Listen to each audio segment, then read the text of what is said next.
I seen the place to be. Rick Serritella, telling it like it is when it comes to the NFL draft and everything pigskin. We're fresh off the confines of the Jersey Shore. Still tasting salty, everybody. Give me a shot of that tequila because our next segment is going to be jam-packed, full of action. I'm all riled up. He's actually making his all-access football debut, but he's been a long-time guest here on my previous shows, the Football Playbook, the State of Football, NFL Draft Bible Radio, of course, a scout for the Hamilton Tiger Cats, who we just spoke about. He covers the Pittsburgh Steelers on the beat, even makes his way over to those Pitt Panthers. Maybe we'll sneak in some Eli Holston talk with him. And of course, doing big things over at collegetopro.com. He interviews more prospects than anybody I know. Of course, part of the NFL Draft Bible Familia. He is Bo Marchionte, and he joins us right now on the show. Bo, buckle up. What's happening, baby? Rick, there's nothing better than being invited to talk some football with you.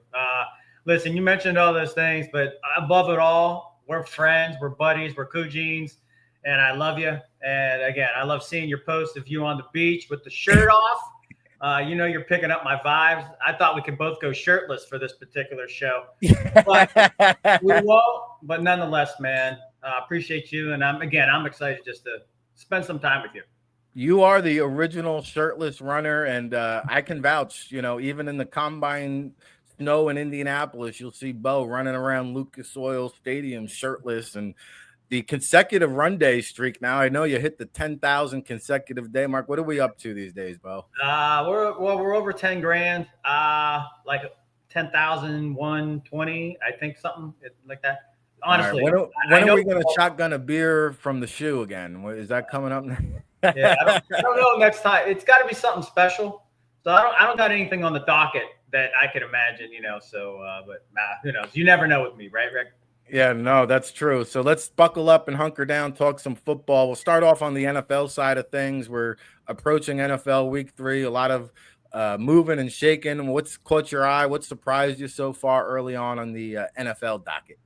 Well, I mean, covering the Steelers, and they talked about the run defense and fortifying it last year. They gave up 299 yards against the Baltimore Ravens in the wild card match, where they were completely outclassed, outmastered at stopping the run. And that was the offseason focus. And, we've been 2 weeks into the season. The Jets and Breece Hall and Justin Fields, they took care of them. Justin Fields looked like the next coming of something special, but then he regressed week 2. I know he left the game, but that was the real Justin Fields in my mind. And then last week, critical moments, the 19-yard scamper by Kenneth Walker III near the end of the game, basically goes untouched, leads to the defense. So back-to-back 100-yard rushers. I was down on the south side yesterday, and Terrell Austin, the defense coordinator, I asked him about, going back to the Ravens game to this year.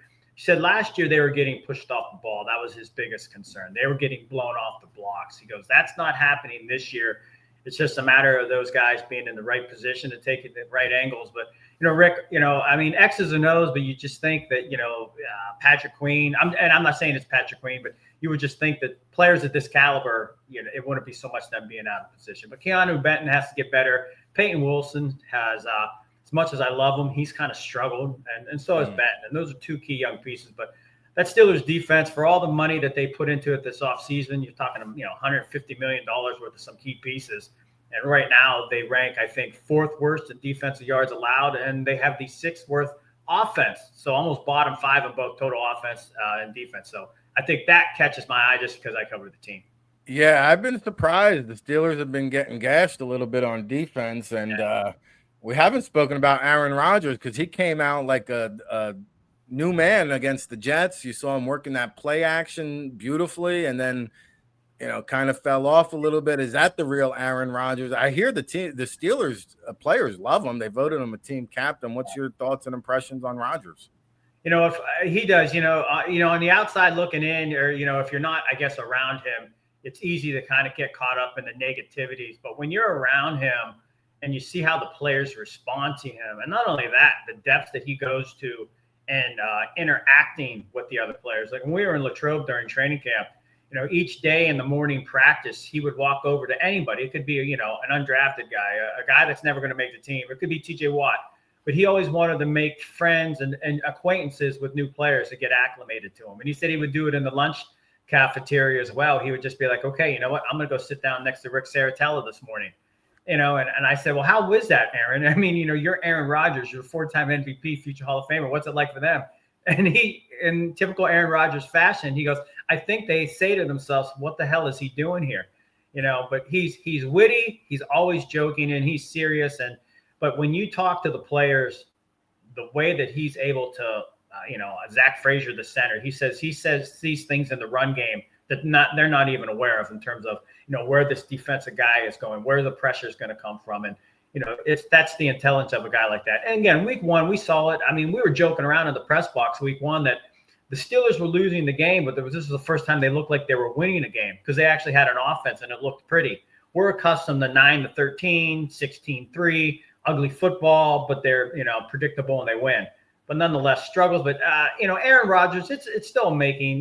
These guys don't play in the preseason, but nonetheless, he's a welcoming, refreshing breath of fresh air, if you want, for this Pittsburgh Steelers, despite last week's struggles. Yeah, and you mentioned Zach Frazier, somebody who I am very high on. I love that young man, and unfortunately, we got some bad news that came down the wire last night. Max Sharping, I saw, is going to miss the season now. He came down with a torn ACL, I believe it is. But how will Pittsburgh navigate the waters moving forward there on the offensive line, you think? Yeah, well, they got Calvin Anderson, Spencer Anderson, some utility-type guys, and they'll move things around. I mean, even besides the disappointment of his ACL injury, to me, in my opinion, I think Broderick Jones is the most critical piece for this entire team. One, because he's a first-round pick, and he's a left tackle, protecting the most important position on the team. But nonetheless, week one, he had a struggle, so he's not there yet. You're hoping. I mean, we're going into year 3, so you're kind of patty caking the kindness, if you will. Love the kid, love how he practices, but sometimes those miscues, it kind of hurts. And then you got Troy Fautanu, the right tackle. And remember, last year Broderick was on the right side, Dan Moore was on the left side. So it's a learning curve for everybody. We're 2 weeks in, but Broderick Jones needs to become not elite, but about as darn close to an elite guy at that position you can. Because think about this, Rick. If Broderick Jones, after this season, they're going to know, listen, we got to go in another direction. Maybe we move Troy Fautanu over to the left. Who knows what they do? But if Jones isn't the answer now, you're heading into 2026.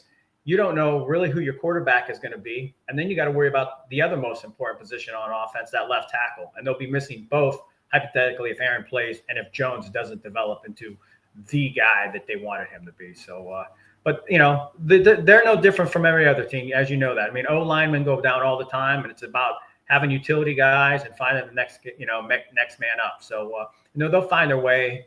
Pat Meyer, their O-line coach, I think he's done a good job. I support the work he does out there. So, hopefully he'll get those guys acclimated quickly.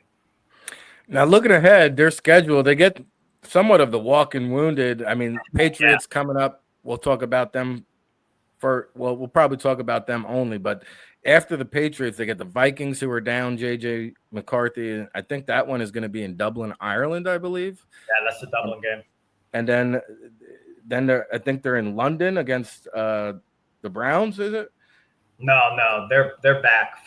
Oh, no, okay. The Vikings are staying back. Okay, so they have Minnesota and Dublin, then a bye week, then the Browns, who we don't even know whose quarterback is, and then the Bengals, who are down a quarterback. But let's talk about the Patriots matchup coming up in week 3 off of the disappointing Seahawks loss.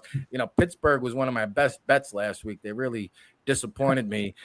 Is this a get-right game? Obviously, going into New England is always tough. They've got this young hotshot quarterback. Mike Vrabel is always going to be bringing his A game. How do you see the Steelers-Patriots matchup? Yeah, I think it's going to be an ugly game. I still think the Patriots, I love all the young pieces. I love Drake May. I love Kyle Williams, the rookie receiver. He hasn't shown much, but, another guy that, I'm excited about the future of the Patriots, put it that way. I think this is a game, the NFL, that's the beauty of the NFL. Each week is more critical than the next. Last night it was do or die for the Dolphins. You're either 1-2 or you're 0-3. And they fought hard. They really did. But now they're 0-3, and now, they're moving on to possibly an 0-4 start.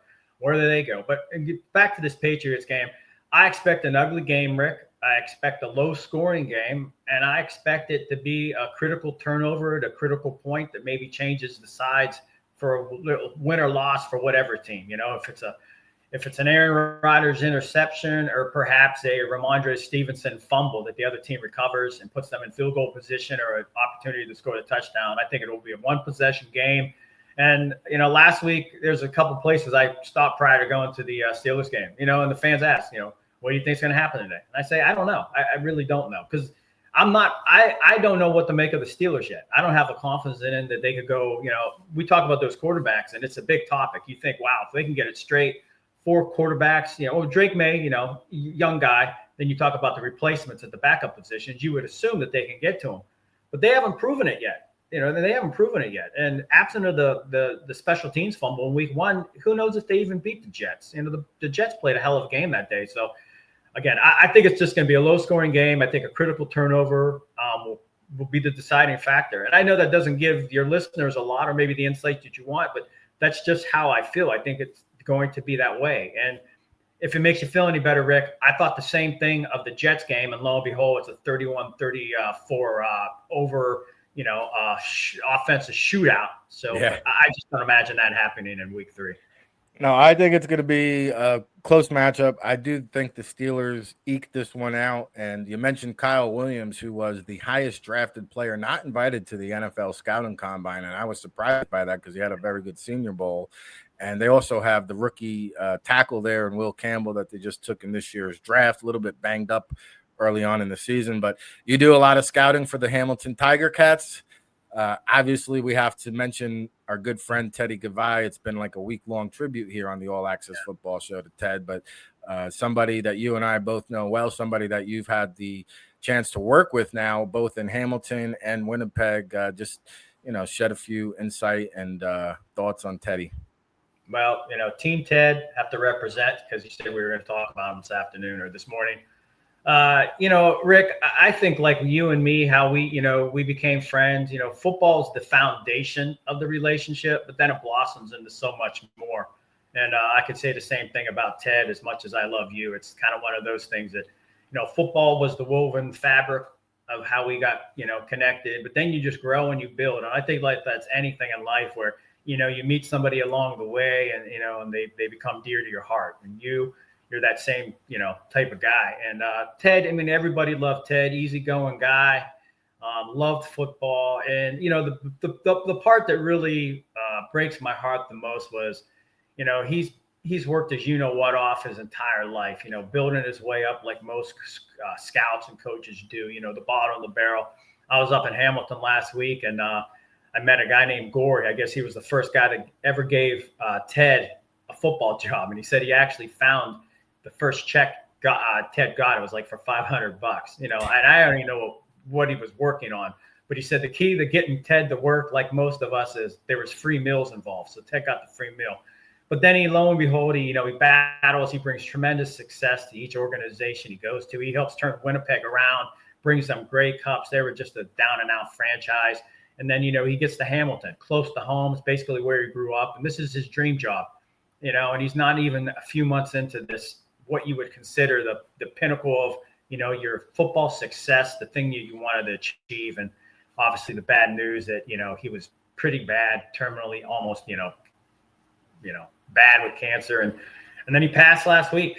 And it was ironic. I was actually going to see him that morning. I was in Toronto, and I was making my way to Burlington, where he lives. It's about 15 minutes from Hamilton. And I got the phone call that he went off to a better place, but he was suffering. And, but nonetheless, I owe him a great, I'm in his debt forever for all the opportunities he get me. And again, you just know how he was. There's nothing better than being on the circuit and seeing Gavaya. Yeah. Teddy Gavay, man, I've seen him all over the place, and I'm going to miss him, especially on the All-Star game circuit. He was like a staple there. I always looked forward to seeing him and grabbing the occasional beer and chopping it up. And what a powerful tribute. What a powerful tribute that was, though. You were actually in attendance for that tribute, and that was the game against Winnipeg that they won against his former team. It was really emotional, man. I was taken aback by it all. Yeah, it was surreal. And ownership, the franchise of Hamilton. I can't tell you the depths that they went to really honoring his legacy. And I mean, you see how they put it together that night. Everybody had the little Ted towels. Really just above and beyond. The players, I know some family and friends down on the field, and plenty of them went over to them and just gave them their well wishes and their love. Teddy was a good guy. I mean, he was honest with you. I know I've been barked at enough by him, but it was never anything facetious or angry. It was just kind of him trying to teach me, and he would let me do my thing, but sometimes he would reel me in, and I got a lot of those stories too. So a little bit of tough love, and you mentioned the dream job. He brings a couple of great cups to Winnipeg, finally gets the hometown Hamilton Tiger Cats. And now, I will say one of the last things he did is assemble an all-star front office staff. So individuals such as yourself and Dane Vandernat and Cyril Penn and Alex Russell, you guys now get to carry the torch, keep his legacy alive, and you got a big matchup here against my former team, the Edmonton Elks. You want to give us a little sneak peek preview of what's to come? Well, I don't know. I don't want to get yeah. Fair enough. We won't put you on the spot there. We try to Tiger Cats. Yeah, we get it. We get it. Well, we Rick, appreciate me. I'm always treading I'm always treading on the thinnest ice. Go ahead. Say it again. I said, me. I'm always treading on the thinnest ice. So I don't want to complicate my issues. No doubt. Listen, last thing for you on your way out the door, and if you want to talk about anything else, you can. But you, better than anybody else, can speak as to why people need to subscribe to All Access Football. Make sure they get that copy of the 2026 NFL Draft Bible.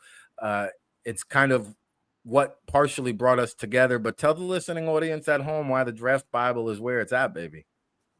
Yeah, first of all, if you're not familiar with Rick, if you're just tuning in or you're a couple episodes into All Access Football, Serritella, I can't even listen. I've run 10,000 plus days straight, but there's an essence of Rick Serritella that I can't even fathom in terms of how you have the time. And I've asked you about this. It's not that I don't believe you. I just find it inhuman that somebody can do 90,000 scouting reports, 18 hours of podcasts, 60 hours of email content, and you do it. I mean, Rick, and I love it. And, listen, and, me and Rick, we're part of the industry, and, we touch bases with different individuals. I can tell you folks firsthand that the NFL Draft Bible and Rick's work is, it is used at the next level. It is a reference. And I'm not saying that's what they use to draft their teams, but Rick is, he is intertwined in that. So when you're listening to Rick do his shows, you're listening to unique insight, and you're listening to an individual, a man whose passion, Rick, again, I'm in awe of it. I love the Draft Bible. When I get that email of it, and right before we went on, because I'm not going to lie, well, I wanted to surprise you with it, and I'm going to mail it to you. I have the original Draft Bible, and I know that's something you have missing in and it's only fitting that the king should have the crown. So ran downstairs. I thought it was out on one of my shelves, but I couldn't find it. But I was going to hold it up and say, hey, I'm mailing this to you. So I'm going to make it a priority that I do get the original Draft Bible, that I get it prepared, and then I'm going to mail it to you. And promise that when you get it, though, let me know, and then I want to see it in your hands on your podcast. No, that's amazing. We've talked about that. I don't have a copy, and I'll tell you why. As a matter of fact, because my last copy I gave to Ted Gavay when I met him. And I said, man, this is my last copy, but I want you to have it. And look at how life works in a full circle, man. Unbelievable job out of Bo Marchionte. I did not pay him to say all that, by the way. So we appreciate it. Doesn't need, listen, it's the truth, man. It's the truth. Again, no, honestly, sometimes the stuff you do, I'm just, I'm amazed. I'm amazed by it. And I mean that in all sincerity and just in awe. Sometimes I don't know how we do it either, Bo, but I love you, brother. I appreciate you hopping on, and I can guarantee you we're going to have you on again throughout the year. So thanks so much for joining us on the All Access Football Daily Show. Stay blessed. Hi, Oceana. There he goes. Bo Marchionte, good friend of the